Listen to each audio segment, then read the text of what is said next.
Bom, antes de começar, então, tivemos nossa prova na semana passada. Corrigi no final de semana, divulguei as notas para vocês. De uma forma geral, o pessoal foi bastante bem, né? Média alta da turma mesmo. Então, de parabéns aí.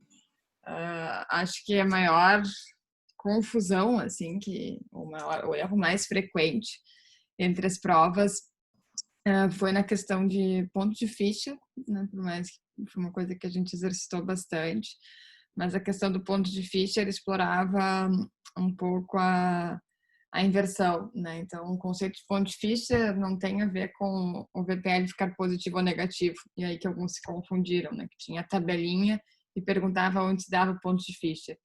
E a resposta era a gente tinha que analisar em que momento, né?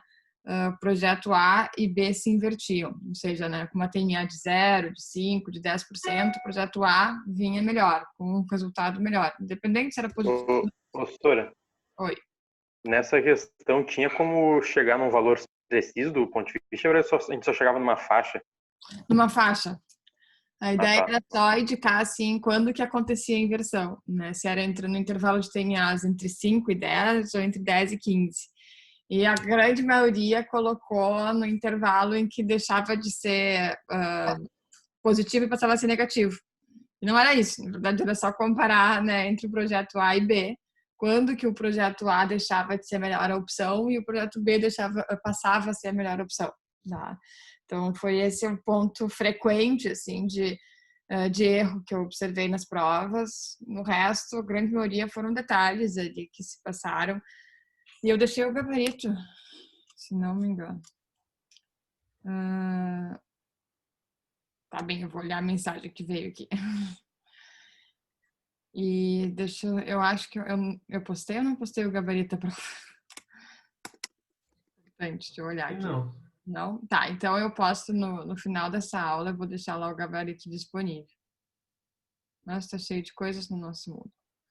Inclusive avaliação de disciplinas, tá aberta, acabei de ver.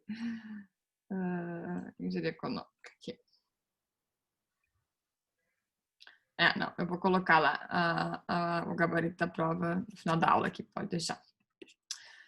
Bom, então vamos, né, avançar com o nosso conteúdo. O foco da nossa aula de hoje é a inflação. E vou, então, hoje fazer uma aula aqui bem né, de apresentação dos conceitos. Acho que a gente consegue fazer um exercício em conjunto.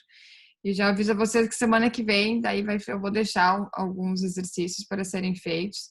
Mas a gente vai ter uma aula não síncrona semana que vem, porque eu vou estar com um compromisso, vou estar dando aula na pós-graduação. Então, deu um conflito de horários. E provavelmente eu devo marcar um momento de tirar dúvidas ao longo da semana, que não vai ser no JK na quinta, porque eu vou estar dando outra aula. Mas já aviso, enfim, né, que a gente não vai ter essa aula síncrona aqui, expositiva, né, na próxima semana. Tá? Então, deixa eu só compartilhar aqui.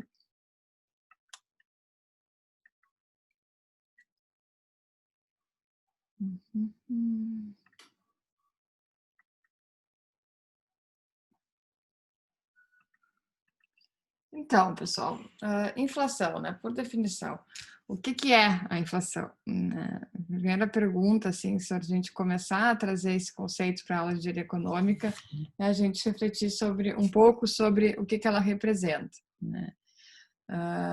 De uma forma bem simples, a gente pode definir a inflação como um aumento contínuo do nível de preço, né? Isso que a gente observa. A gente agora, neste momento, né, tem se falado de novo, né, sobre um possível aumento da inflação no país e por que isso está acontecendo.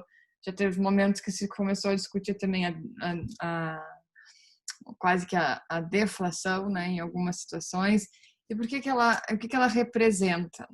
Então, se a gente for pegar o índice brasileiro, né, padrão, né, que é dado pelo IPCA, nada mais é do que a gente olhar, né, os itens que compõem a cesta básica no dia 1º de um mês e no dia 30 do mês, e a gente avaliar a variação, né, e fazer uma média homogênea sobre isso. Quando eu faço essa média, né, e eu chego que no dia 1º ao dia 30, né, eu tive uma inflação média de 0,5%, é uma média, né? Uma média que está contemplando carne, gasolina, água, feijão, frutas, verduras, arroz, né? Itens de cesta básica do brasileiro. Se a média fechou em 0,5, vai ter item lá que teve uma inflação -1 e vai ter item que teve uma inflação 2, né? Então, porque às vezes aparece, né, em notícia, bom, o tomate foi o vilão da inflação no primeiro semestre do ano X, né? Se faz esse tipo, né, de disseminação da informação, porque quando a gente vai abrir esse cálculo de média, se identifica, né, que um item específico está puxando essa conta, né, com mais força. Tá? E onde é que causa efeito a inflação? Por que ela é tão importante e ela é tão monitorada, acompanhada, né, e controlada ao máximo pelo governo?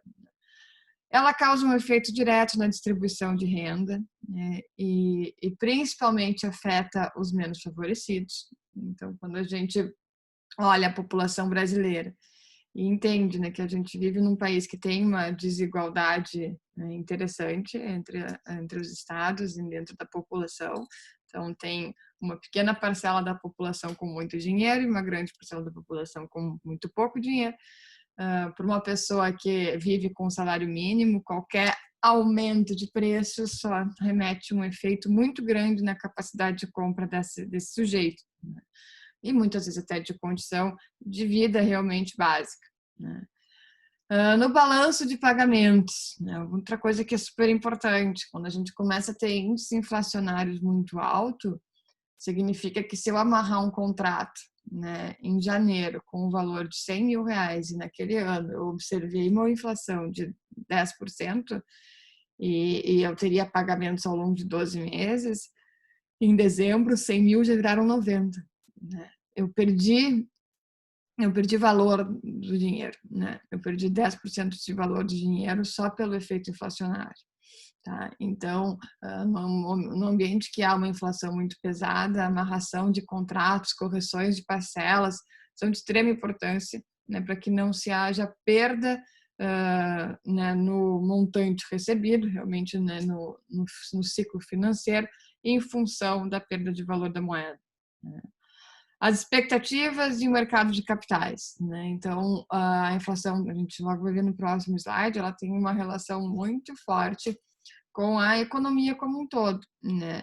E numa situação, num país onde há uma variação inflacionária muito alta, isso remete que eu não tenho uma estabilidade econômica, consequentemente eu tenho maior risco e eu não atraio tanto capital externo, né? Então, no momento que eu não atraio tanto investimento externo, eu tenho pouca entrada de dólar no país, né? Eu também, as minhas empresas no mercado financeiro perdem, né, potencial de crescimento porque tem menos gente colocando dinheiro dentro da nação, né?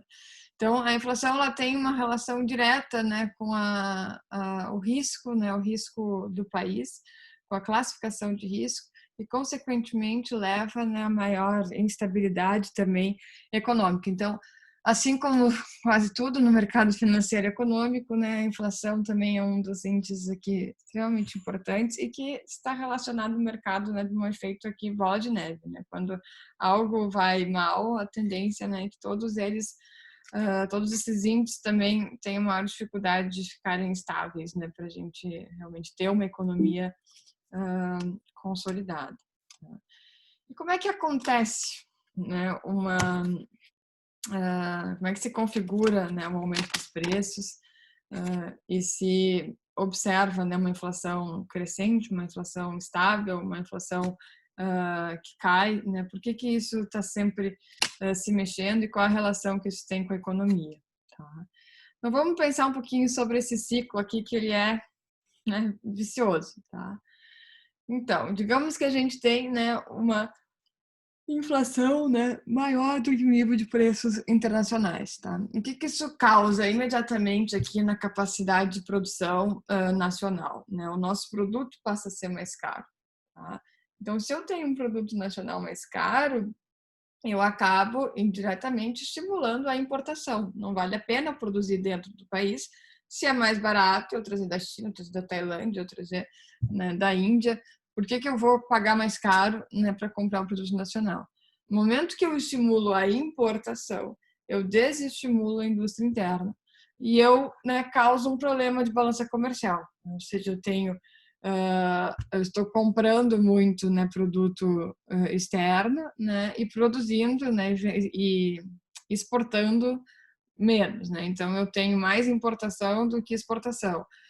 O que salva muito o Brasil, né, nesse quesito é a nossa produção agrícola, né?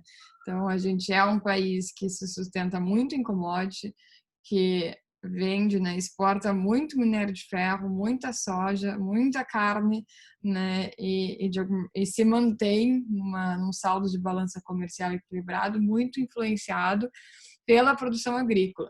Só que qual é o ciclo, né, muito comum do Brasil? A gente manda a matéria-prima e compra o produto industrializado, né? Isso acontece, por exemplo, com café, né? Café é algo bem comum que a gente usa como exemplo, onde a gente é o maior produtor de café do mundo e um dos países que mais importa café também. Então, quase que não faz sentido, mas é como, né, o país se configura. Se há, né, um problema, né, no saldo da balança comercial, se o país, né, tiver com déficit cambial, eu tenho uma desvalorização cambial, ou seja, né, o real passa a valer menos, né? Por exemplo, agora, né, a gente está com o real bastante desvalorizado em relação ao dólar.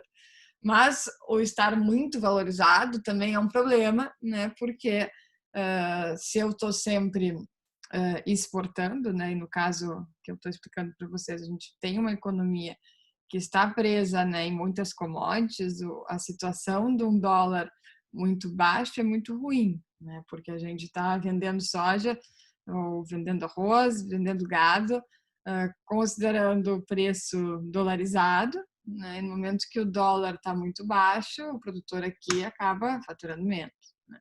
Então, eu, por exemplo, sou de Santa Cruz do Sul, minha terra natal de Santa Cruz. Santa Cruz é uma cidade que vive do fumo.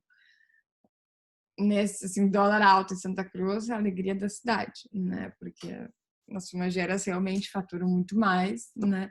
Porque os contratos e toda a economia, enfim, ele gira, né, com exportação do fumo. Tá? Por outro lado, para quem importa, né? Quem importa um dólar alto é uma dificuldade muito maior, né, conseguir se manter competitivo. E a gente ainda tem uma configuração de indústria onde muitas das matérias-primas que entram, né, no processo industrial ainda são importadas, né? Então, um exemplo que a gente tem aqui muito próximo é a HT Micron, logo que veio para cá e se estabeleceu ali em São Leopoldo.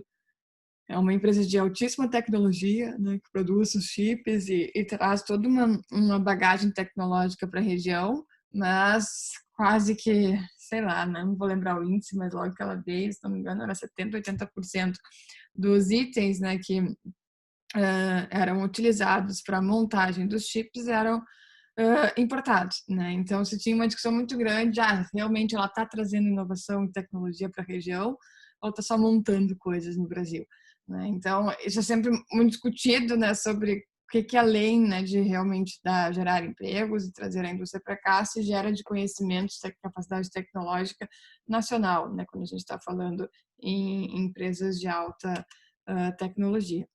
Mas, bom, né, no momento que eu tenho uma desvalorização cambial, né, eu tendo a aumentar a exportação, né, as importações necessárias se tornam mais caras, aumentam-se os custos de produção e elevam-se os preços, né? Então, isso é um ciclo aqui quase que virtuoso, né?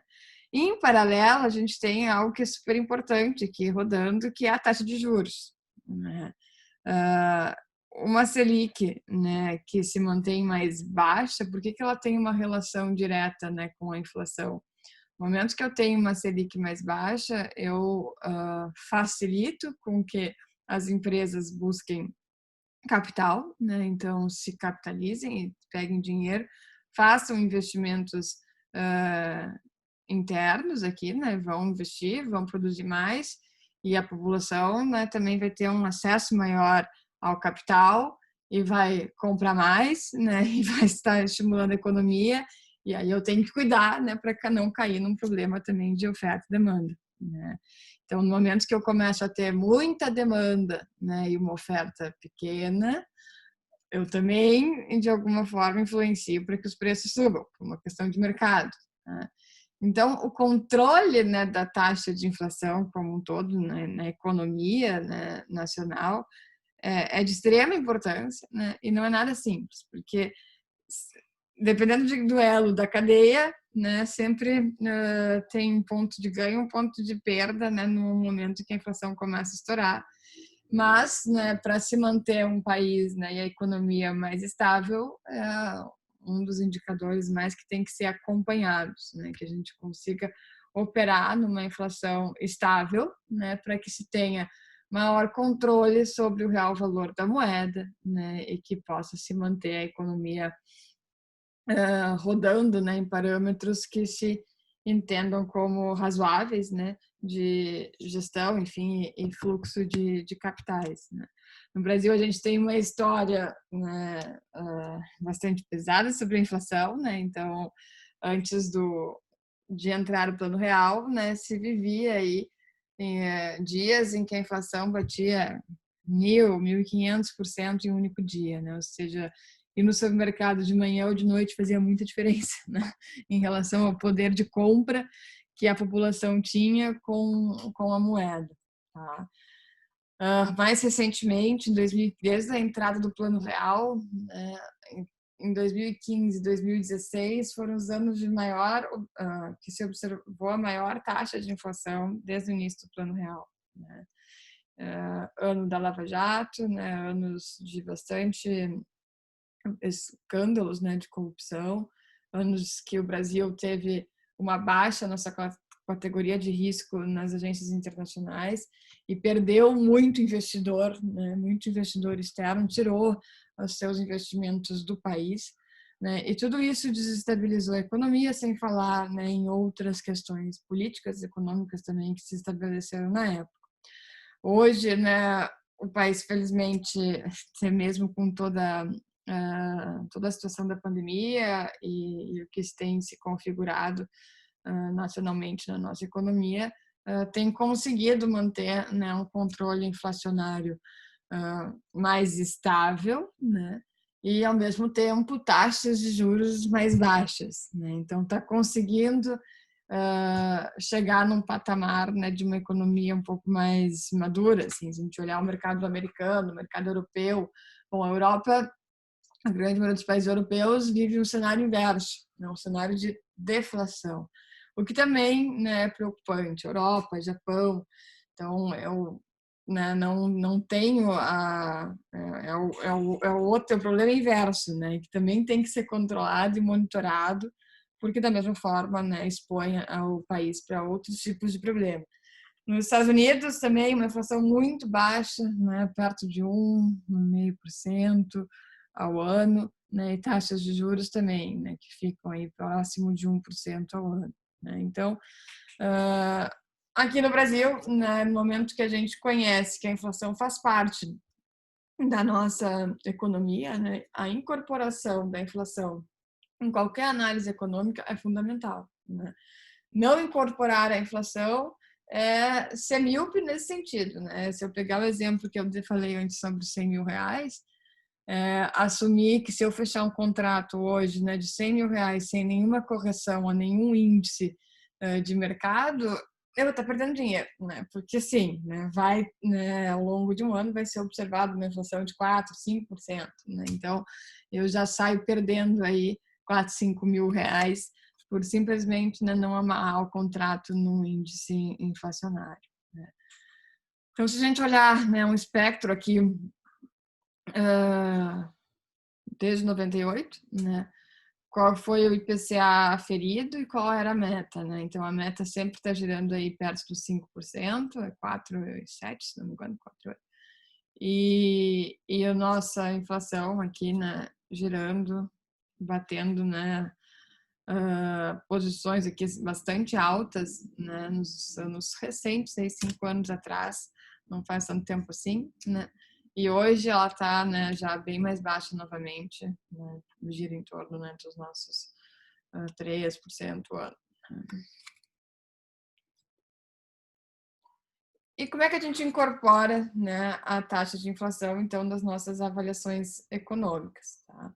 Tem duas formas da gente incorporar a taxa de inflação no nosso fluxo de caixa. Ela pode ser trazida como uma inflação homogênea ou heterogênea.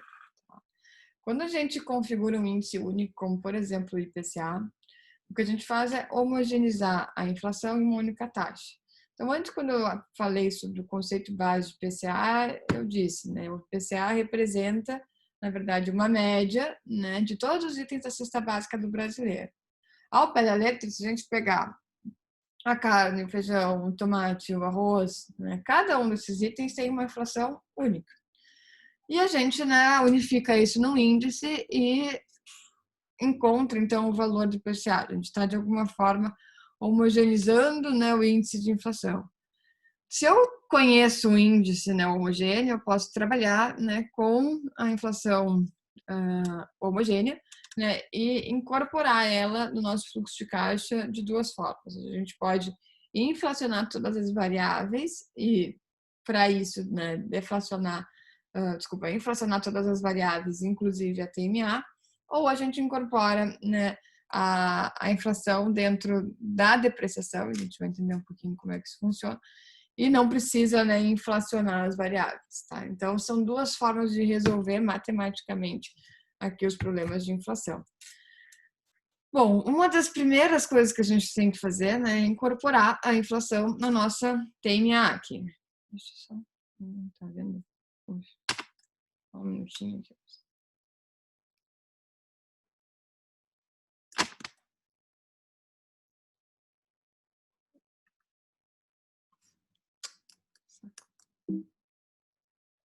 Ô, professora, só depois também para não esquecer, acho que tem que botar essa parte 2 no Moodle. Ah, sim, nos materiais, né? Uhum. Tchau. Não.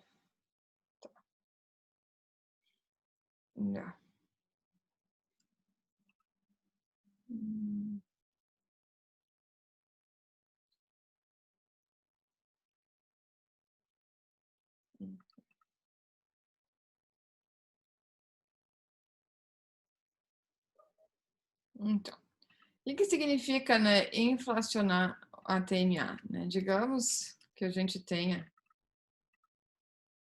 uma TMA de 10%. E a inflação de 5%. Eu tenho que chegar, né, num único índice, ou seja, eu tenho que somar essas duas taxas. Né? Soma, né, de taxas, como é que a gente faz? Né? Qual seria, então, o que a gente chama de TMA global? Eu vou 1 mais 10%, vezes 1 mais 5, menos 1. Então, eu estou, né, multiplicando, na verdade, as taxas, né, para conseguir somar, né, elas em um único índice inflacionário. Tá? Então, assim se chega, né, a inflação global. Né? Eu estou somando a TMA com a taxa de inflação e chegando, né, em qual é realmente a TMA inflacionada.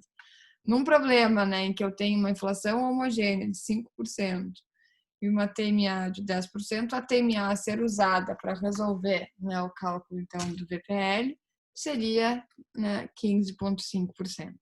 Tá?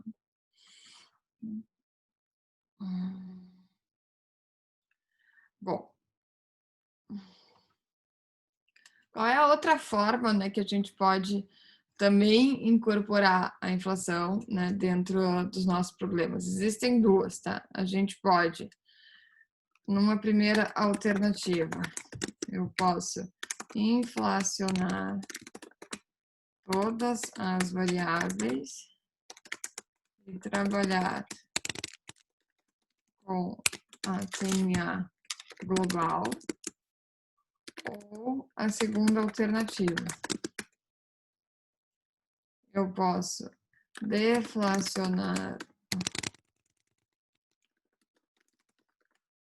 a depreciação e trabalhar com a TMA o problema.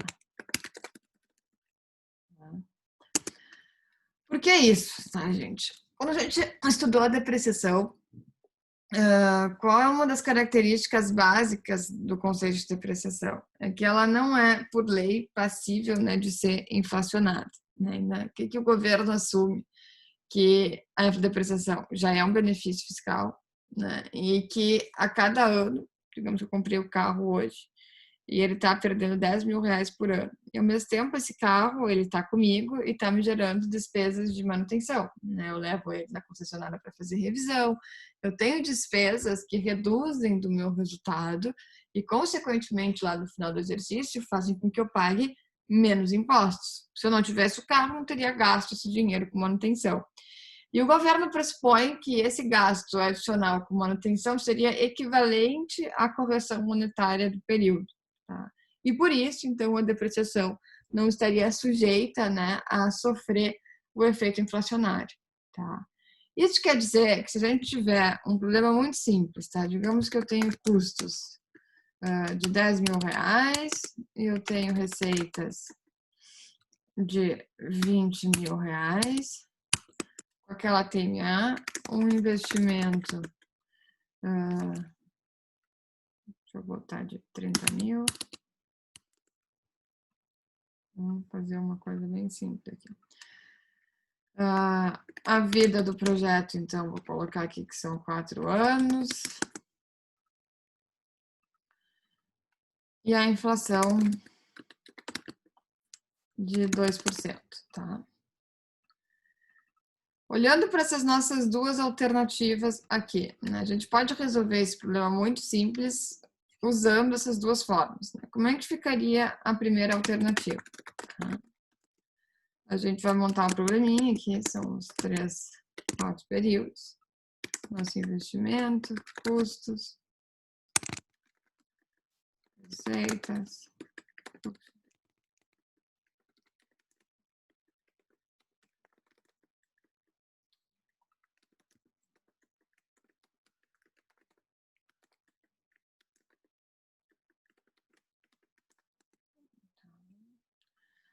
Então, vamos pegar aqui o investimento. Agora começa. Né? Quem é o custo aqui? Né?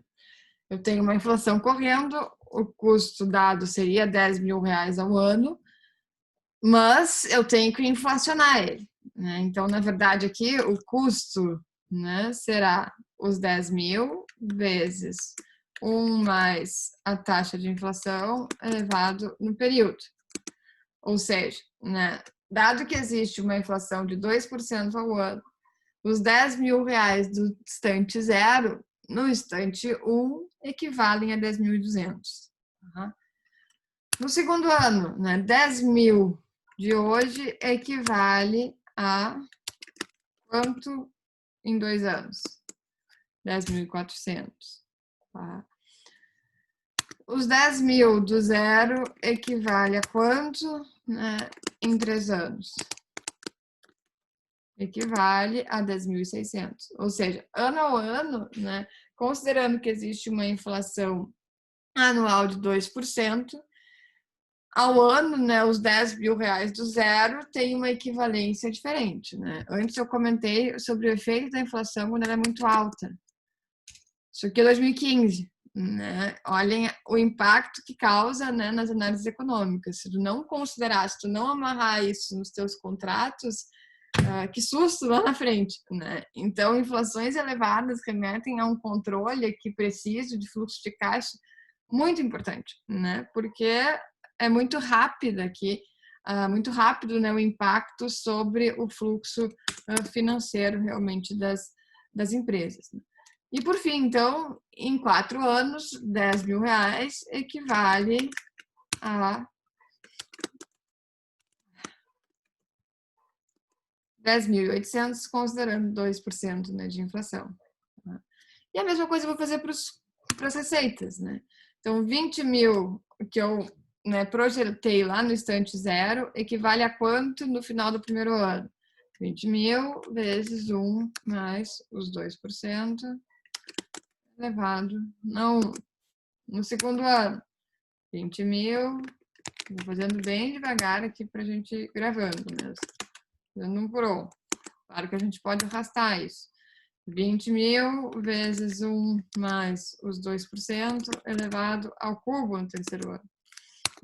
E, finalmente, 20.000 vezes 1 mais 2% elevado no quarto ano.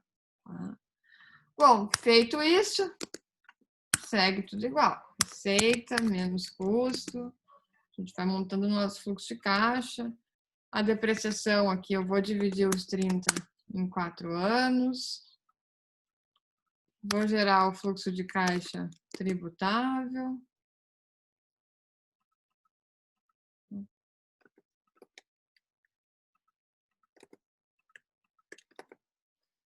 Vamos colocar aqui imposto de renda de 20%.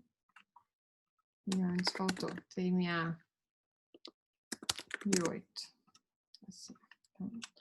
Então, aqui o imposto de renda vai incidir.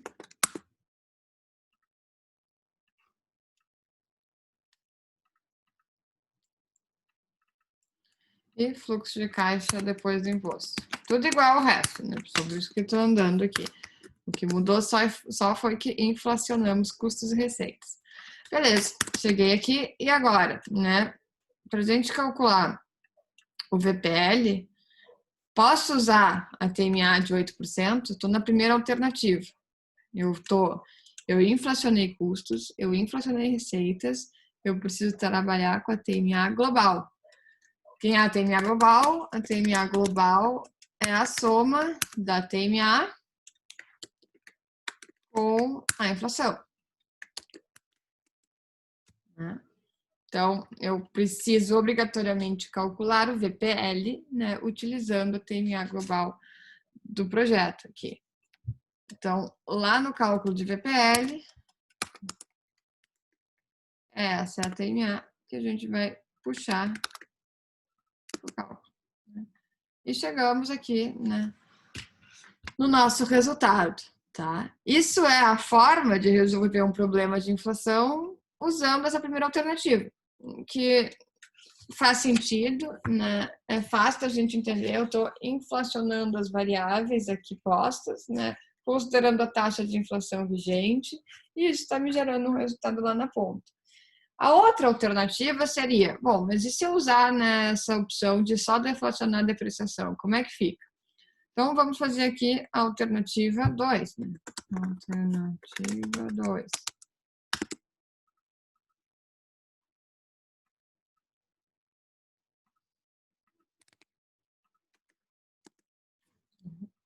Mesma coisa. 1, 2, 3, 4.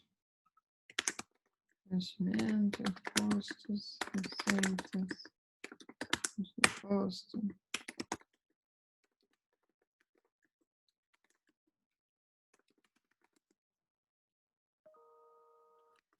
Então, vou buscar lá os 30.000. Agora, gente, se eu vou deflacionar a depreciação e trabalhar com a TMA do problema, não preciso inflacionar nada. Vou manter custos igual, então sempre 10.000. Receitas igual, sempre em 20.000. O fluxo de caixa antes do imposto segue igual, né? Receita menos custo. Agora sim, né? Quem vai ser a depreciação? Eu vou deflacionar, né, a depreciação. Então, eu vou pegar os 30.000 dividido por 4. E ao invés de multiplicar, sobre 1 mais a depreciação elevado no período. Tá? Então, eu vou deflacioná-la. Né? No segundo ano vai ser os 30.000 dividido por 4, dividido por 1 mais a inflação, a 2. No terceiro, né, muda o expoente, vai andando. Estou deflacionando ao longo do tempo. Tá? O resto segue igual.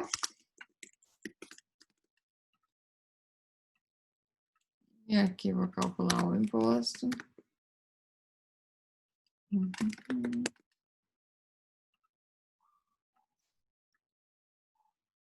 E, finalmente,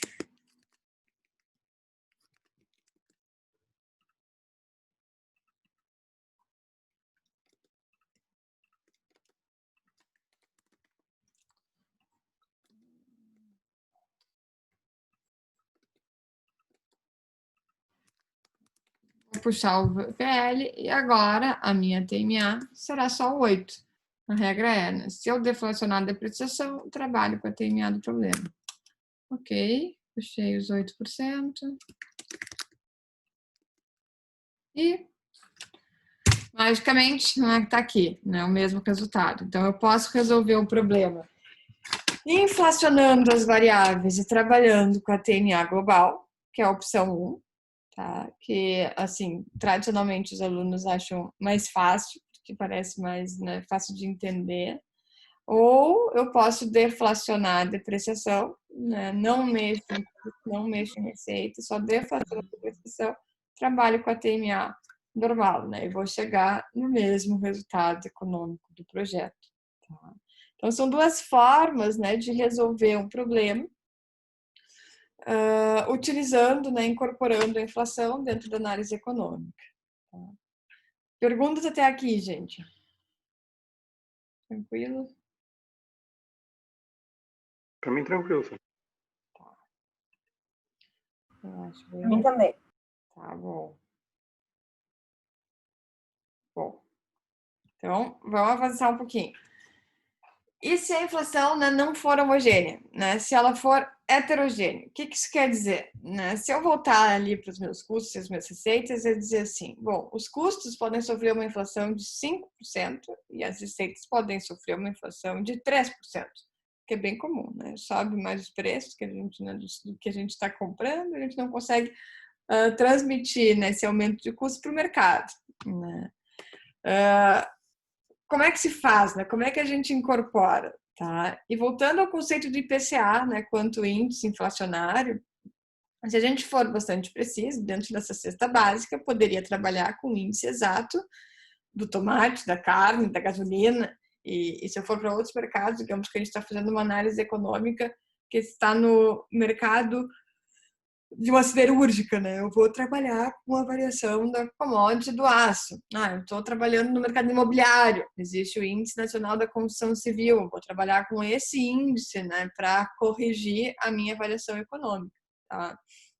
Então, quando a gente busca essa precisão maior, né, do dado de entrada aqui, a gente passa a trabalhar num contexto aqui de inflação heterogênea. Tá? Então, eu passo a ter que incorporar como índice de inflação, né, a inflação relacionada a custos dos custos, a inflação da receita para as receitas, e tudo isso, né, compor a nossa construção aqui da solução do problema. Tá? Então, por exemplo, né, digamos que a gente está trabalhando no ambiente da construção civil e num certo período ali se observou que o cimento teve uma variação inflacionária de 4%, os agregados de 2%, os blocos de 8%, a mão de obra de 3%. E aí, né, como é que a gente incorpora isso dentro do nosso problema? Uma das primeiras coisas que tem que ser feitas é se calcular o que a gente chama, né, de inflação média. Tá? Então, a inflação média ela vai ser utilizada, né, para a gente calcular a nossa TMA global. Tá? Então, como é que a gente faz esse cálculo de inflação média? Nada mais é do que uma média ponderada. Tá? Então, digamos que naquele nosso probleminha ali, a gente tem cimento, agregados, mão de obra.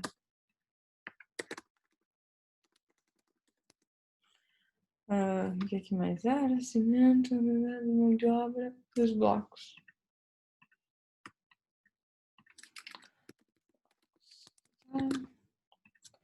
E aí eu tenho 1.000, 5.000.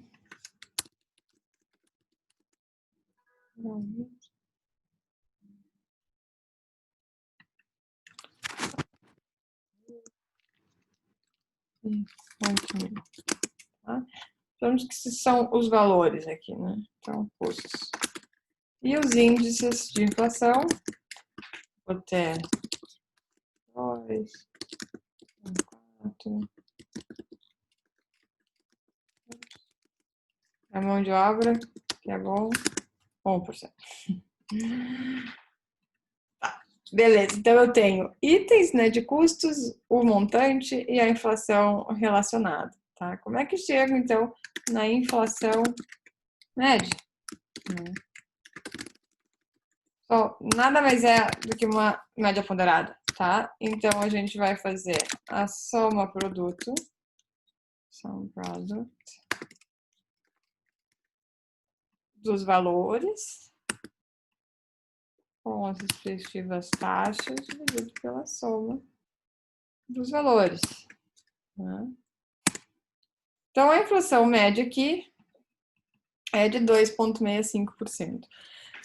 Cuidado, gente, por favor, né? Erro aqui comum e bobo, né, de quando a gente está trabalhando no Excel. Muita gente gosta de montar o cabeçalho já dizendo, dado que é custo, é menos 1.000, menos 5.000 reais, menos 3.000 reais, menos 8.000. Isso acaba com a nossa equação aqui embaixo, né, gente? Então, cuidado com os sinais. A mão, ninguém erra isso fazendo isso à mão na sala de aula, mas no Excel, né, frequentemente o pessoal vai montando com os sinais, não se dá conta, vai botando as fórmulas e aí fica um carnaval aqui, tá? Então, ponto de atenção sobre isso, tá? Cuidado com os sinais. Nada mais, né, do que uma média ponderada. Tá, gente? Então, essa é a inflação média. E aí, né? Se eu tiver a nossa TMA lá de 8%, a nossa TMA global desse problema é, né? Nada mais, nada menos do que a soma das duas. 10,85. Tá? Bom, pessoal, então, com essa estruturação aqui, para resolver o problema de inflação heterogênea, a gente tem uma única alternativa. Inflacionar cada item com sua respectiva taxa de inflação e utilizar a TMA global.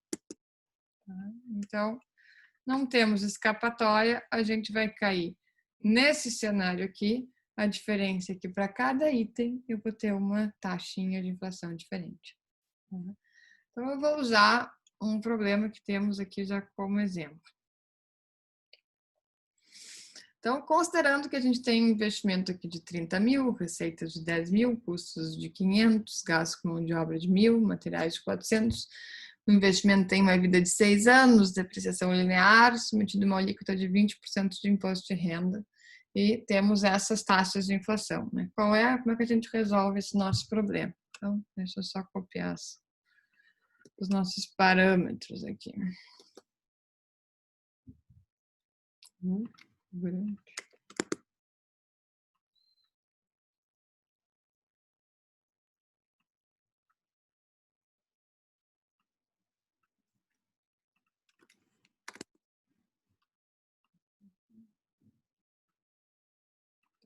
Tem um investimento de 30,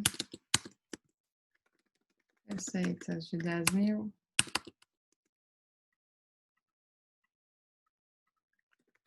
custos de 500, custo de mão de obra.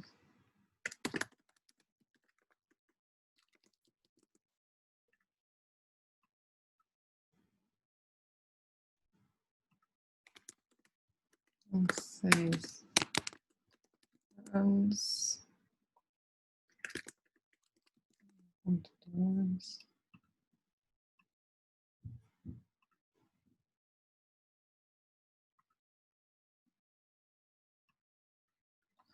E as taxas aqui, receitas.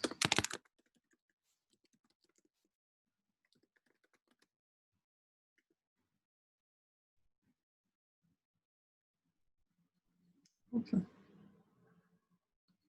Ah, faltou uma coisa.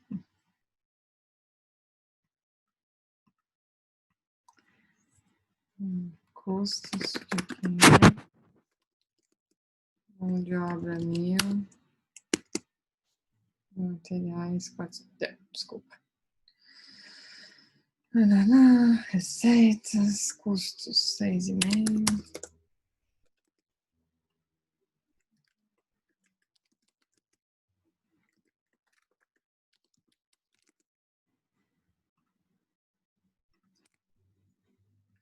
E a TMA de 0,12. Ops. Pronto, todos os dados. Né? Tirar um pouquinho do zoom aqui, gente. Tá. Primeira coisa que vamos fazer, gente, TMA global dessa história, né? Quem é? Desculpa, inflação média. Inflação média. Vai ser, né, a soma produto, agora sim, dos meus itens aqui, né? Receita, custo, custo de mão de obra e custo de materiais, com suas respectivas taxas de inflação, cuidado para não inverter nenhuma ordem, dividido pela soma aqui das nossas variáveis. Então, temos uma inflação média de 4,18. Todo mundo pegou a inflação média, gente? Alguém ficou com dúvida sobre como calculá-la? Não? Beleza. Tendo ela calculada, quem é a nossa TMA global? Então, eu vou fazer 1 mais a inflação média vezes 1 mais 12%, menos 1. 16,69%. Tá? Com isso, já temos uma parte resolvida. E eu sempre gosto de deixar essa sugestão, gente. Antes de montar o fluxo de caixa, calculem a inflação média, calculem a TMA global e depois vão para o fluxo de caixa. Tá? A chance de errar, né, reduz bastante. O fluxo de caixa vocês já estão super acostumados a fazer. Né? Depois é bem comum, a pessoa sai fazendo fluxo de caixa, esquece da TMA global, coloca lá a TMA e acha que está correto. Tá? Então, como ponto de atenção para vocês não esquecerem para a vida, né? Pensa primeiro sobre o custo de capital. E isso fica como sugestão para qualquer problema, né, de análise econômica. Primeiro pensem, né, dediquem um esforço pensando sobre como é que se chega nesse 12%, né? A gente já discutiu aqui o custo médio ponderado de capital. Como é que a gente chega nesse custo, né, a ser incorporado como taxa de desconto na avaliação? Se tem inflação, né, incorpore já a inflação dentro dessa taxa. Tá? E depois não se preocupa com isso. Bom, feito isso, né, vamos ao fluxo de caixa. Então, a gente está falando de 6 períodos. Nosso investimento, aí aqui vai ter custos, mão de obra, materiais, receita, fluxo de caixa antes de imposto, depreciação. Crescendo. Esse depois do imposto. Eu vou fazer uma coisa aqui para ficar mais visual. Vou copiar as taxas.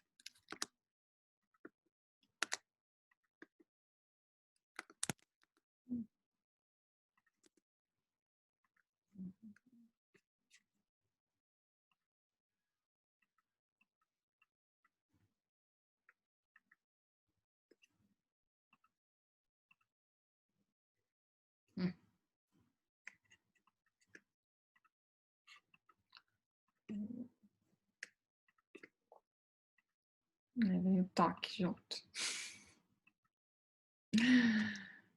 Toque, vocês podem pular. Bom, vamos lá. Isso aqui fica igual, né? O investimento.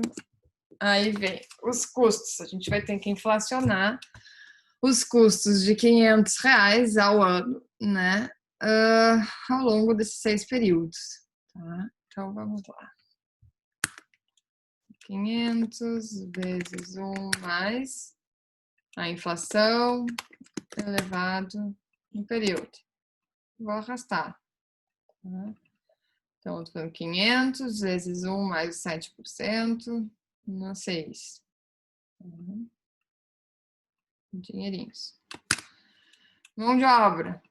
De obra vezes 1 mais os 3%, elevado a 1.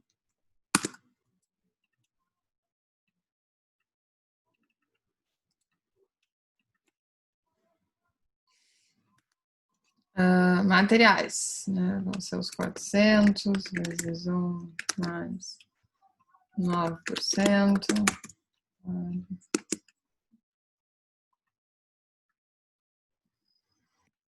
E receitas, 10.000 mais 4% elevado no período. Né?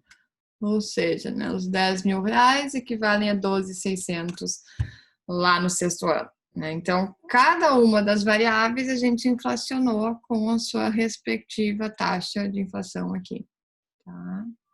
Pegaram, gente? Alguém ficou com dúvida de como é que fizemos aqui? Seguimos. O fluxo de caixa agora vai ser, então, receita menos custos, né? O resto segue tudo igual. Nada diferente. Opa, isso passou aqui.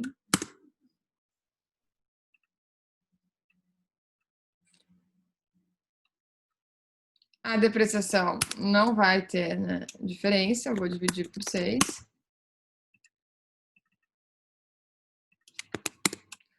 O fluxo de caixa tributável, receitas, descontar a depreciação.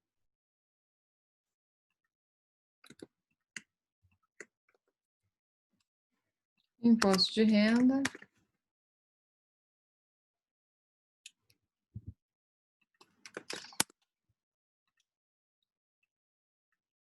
E fluxo de caixa depois do imposto.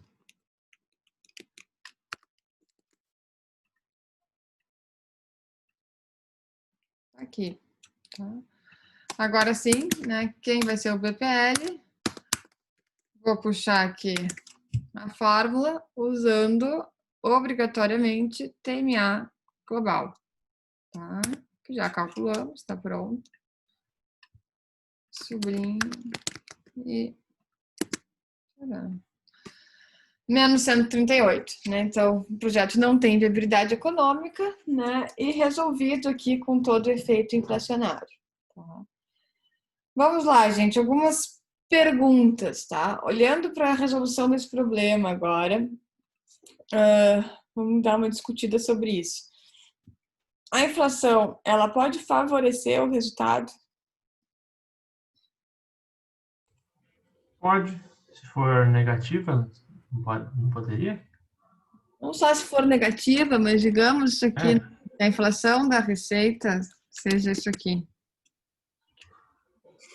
Né? Sim, ele muda tanto para mais quanto para menos. Né? Exatamente, né? A inflação da receita pode ser, né, superior à dos custos, né? Isso é um cenário matematicamente super aceito.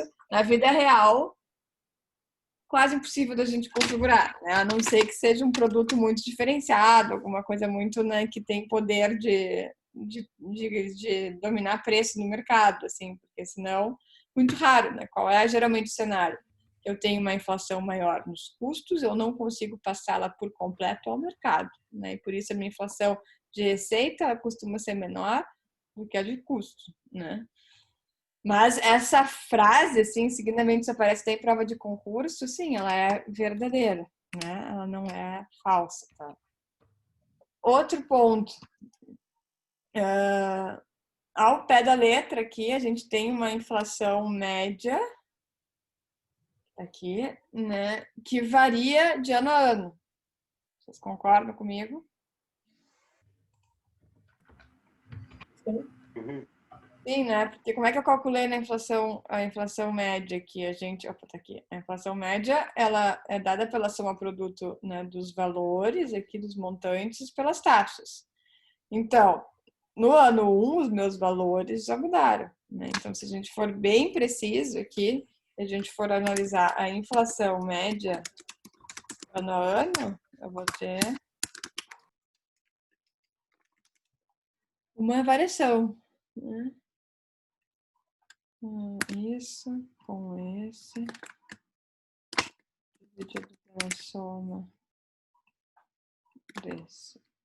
Você não tem que fixar.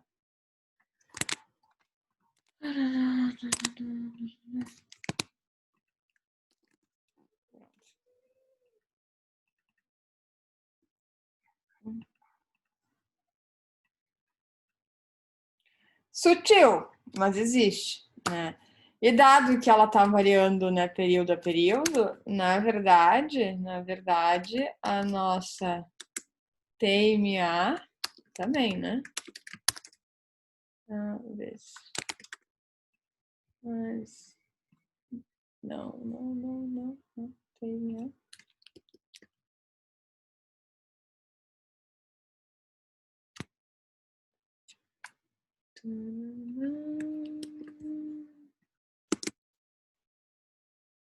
Não, falta aqui. A nossa. E aí?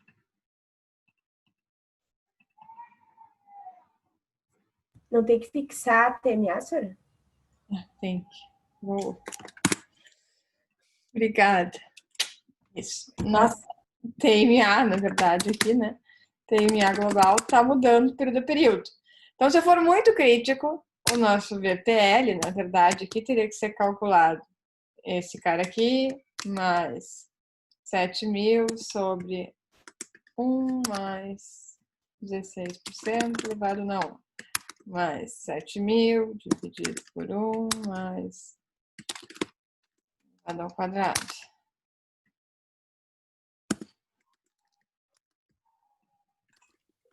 Professora, mas na vida real, se costuma fazer isso ou Não, só estou digamos mostrando. assim, se desleixa aí? A gente faz até o formato padrão, né? De incorporar a inflação e não calcular assim TMA global ao ano.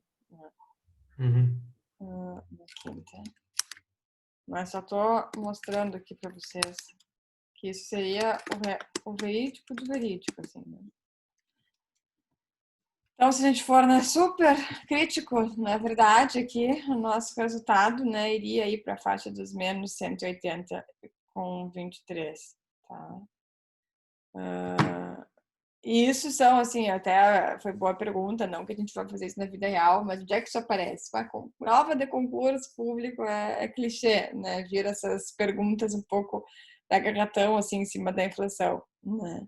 Então, sim, ela muda de um ano para o outro, ela remete efeito no VPL, ela pode influenciar positivamente o resultado, tudo isso são verdades, né? Não são mentiras. Tá?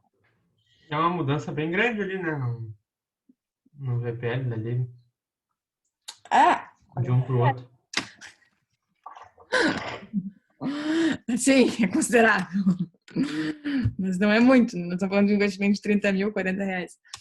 Não é isso que a gente Não, mas eu digo no resultado do VPL, né? Sim. Tá. Pergunta, gente, sobre aqui a operacionalização toda. Deixa eu só lá para eu botar. Bom, enquanto vocês vão pensando, deixa eu pegar ela no mudo umas coisas que eu quero mostrar para vocês. Aqui, isso aqui. Ah, tá ali, ó. Vamos já fazer as coisas. Eu esqueci. Eu sabia, eu tinha a impressão que tinha colocado aqui.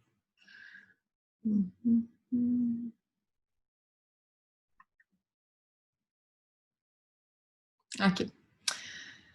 Temos ali no Moodle este artigo, né, que fala aqui sobre o impacto da incorporação da inflação na análise de projetos de investimento, tá? E esse artigo, gente, ele é o by the book do que eu estou falando para vocês desde o início da aula, né? Então, é a descrição aqui realmente num texto, né, bastante didático sobre como é que a gente vai calculando a inflação nos nossos probleminhas. Deixa eu chegar aqui, até as mesmas equações que estão na apostila.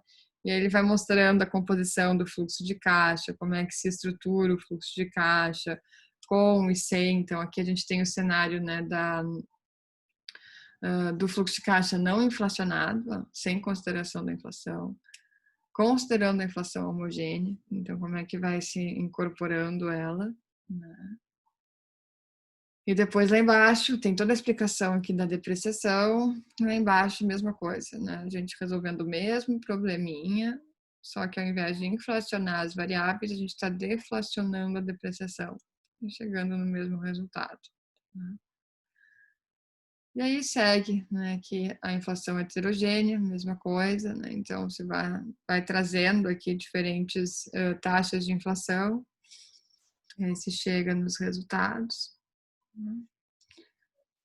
Então, recomendo aqui, tá, que seja lido esse artigo assim na íntegra como fins de estudo complementar, né, à nossa aula de hoje. E de exercícios, o que vai ficar e o que eu quero deixar, né, para a semana que vem é isso aqui. Né? Já estão aqui.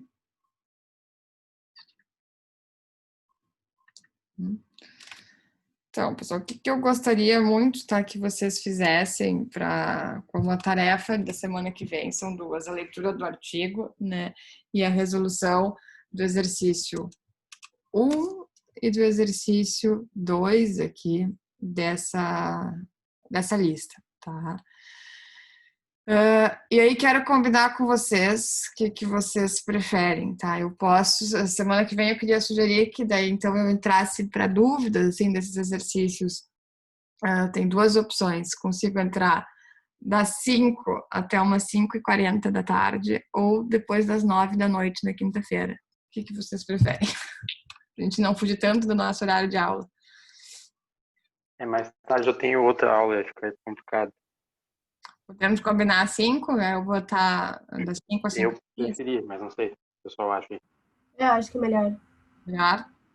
Tá, então eu vou formalizar isso depois no Moodle, mas já fica aí a tarefa, né, de ler o artigo e fazer o exercício 1 e 2, e das 5 às 5h30 eu vou estar online para as dúvidas que tiverem, né, sobre isso. Se não tiver dúvidas, sem problemas. E aí depois na outra semana a gente segue com as nossas aulas. Professora, mas só pelo Moodle, ou vai abrir uma sala no Zoom pra gente? Não, eu vou abrir uma sala no Zoom.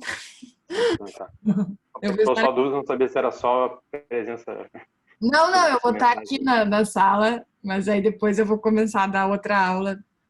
Assunto Sim, nada. tranquilo.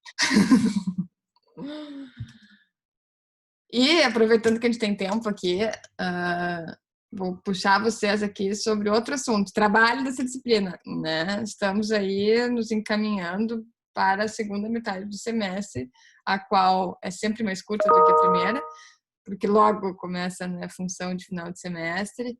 Então, o trabalho, eu ainda sei pouco, ninguém me escreveu sobre trabalho, ninguém me falou sobre trabalho, estou carente dos trabalhos de vocês.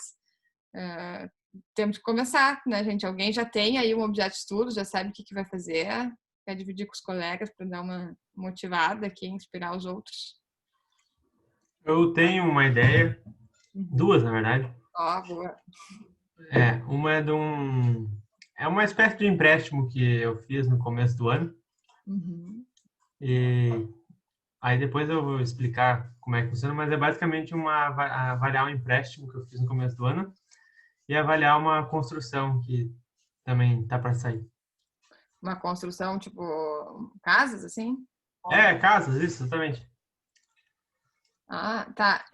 E qual seria, no empréstimo, qual seria teu objeto de análise, assim? No empréstimo? Que no empréstimo, na verdade, tem que seria ver se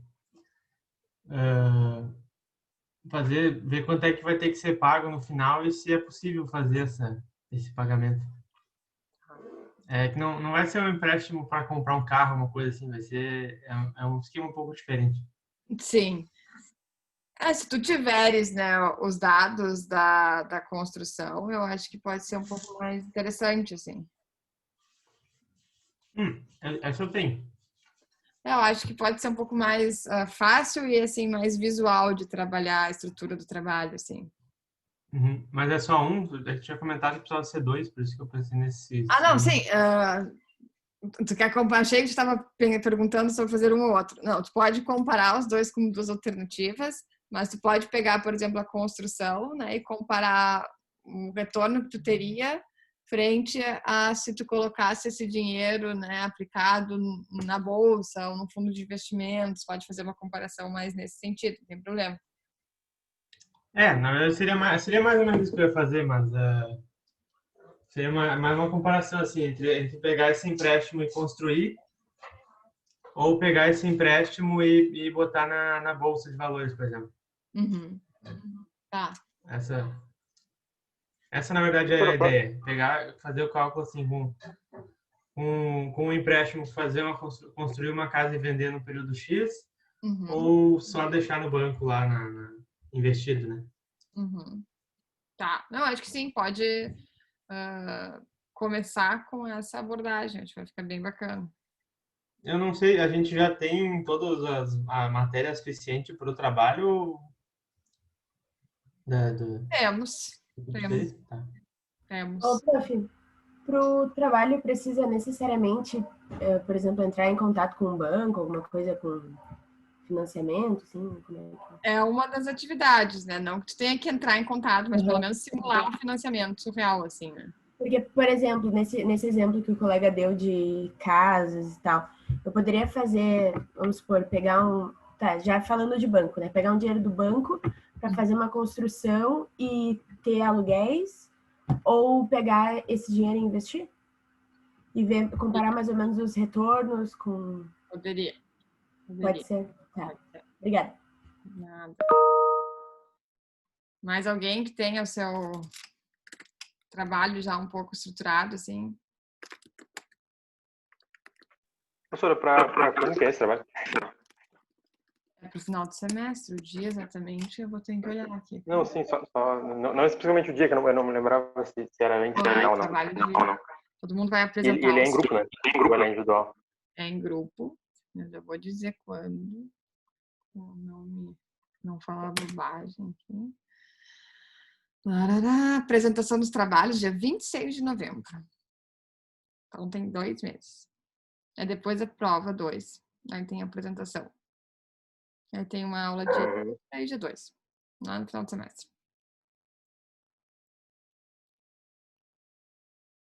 Tá. O grupo é de até quantas pessoas? De 5 a sugestão. Mas flexível, tá? O tamanho dos grupos. Tem gente que gosta de Tá. fazer sozinho também. Alguém tem um grupo de 6. Não é? Sem Beleza. o tamanho do grupo, tá? Ó, tem um colega perguntando que se alguém já tem grupo. O Wellington. Vamos buscar um grupo.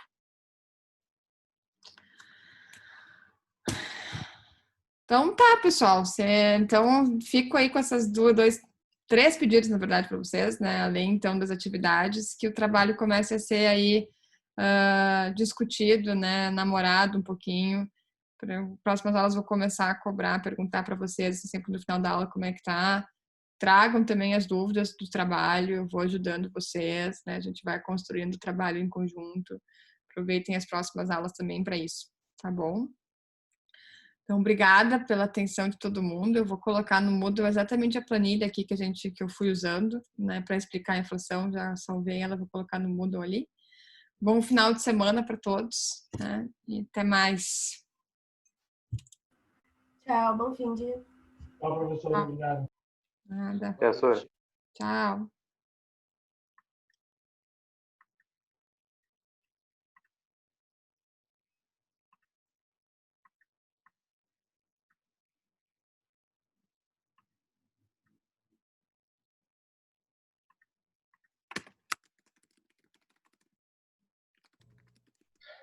Sora, antes que tu feche, uma dúvida. Uhum.